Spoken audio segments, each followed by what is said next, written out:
یہ حنیف حنف سے ماخوذ ہے، حنف ہا نون فا، جس کا معنی میلان اختیار کرنا، ایک چیز کو چھوڑ کر دوسری چیز کی طرف مائل ہونا۔ تو حنیف کا معنی یعنی حنیف وہ شخص جو سارے ادیان سے کٹ جائے اور دین حق، دین ابراہیمی اس پر قائم ہو جائے۔ سارے ادیان، افکار، رواج، قوم کی تہذیبیں، قوموں کا کلچر، سب سے کٹ کر علیحدگی اختیار کر کے دین خالص کی طرف جھک جائے اور مائل ہو جائے، یہ حنیفیت۔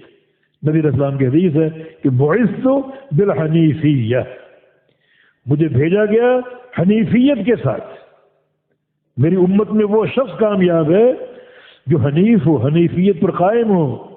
اور حنیفیت کا معنی کیا ہے؟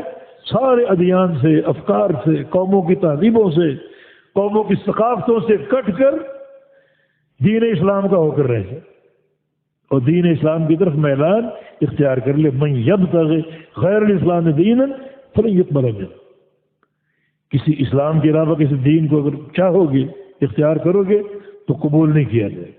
تم سے صرف ایک ہی دین قبول کیا جائے گا، اور وہ دین حق جس کو اللہ کا آخری رسول لے کر آیا۔ تو یہ نبی کی دعوت تھی، ایک اللہ کی عبادت کرو، اخلاص اختیار کرو اور حنیف بن جاؤ۔ وَيُقِيمُ الصَّلَاةَ، اور قائم کرو نمازوں کو، وَيُؤْتُوا الزَّكَاةَ، اور ادا کرو زکوٰۃ، جو اللہ تعالیٰ کا فریضہ ہے، دونوں، نماز بھی اور زکوٰۃ بھی۔ وَذَلِكَ دِينُ الْقَيِّمَةِ، اور یہی دین قیمہ ہے، یہی دین قیمہ ہے کہ القیمہ صفت ہے، اس کا موصوف محذوف ہے۔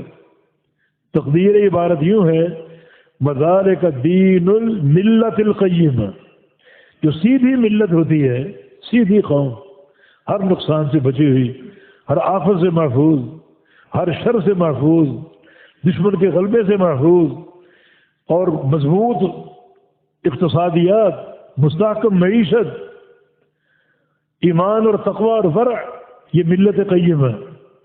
تو فرمایا کہ ملت قیمہ کا یہی دین ہے کہ جو ملت ایک اللہ کی عبادت کرے، اخلاص اختیار کر لے، حنیفیت کو اختیار کر لے، نماز قائم کرے، زکوٰۃ دے، وہ ملت قیمہ۔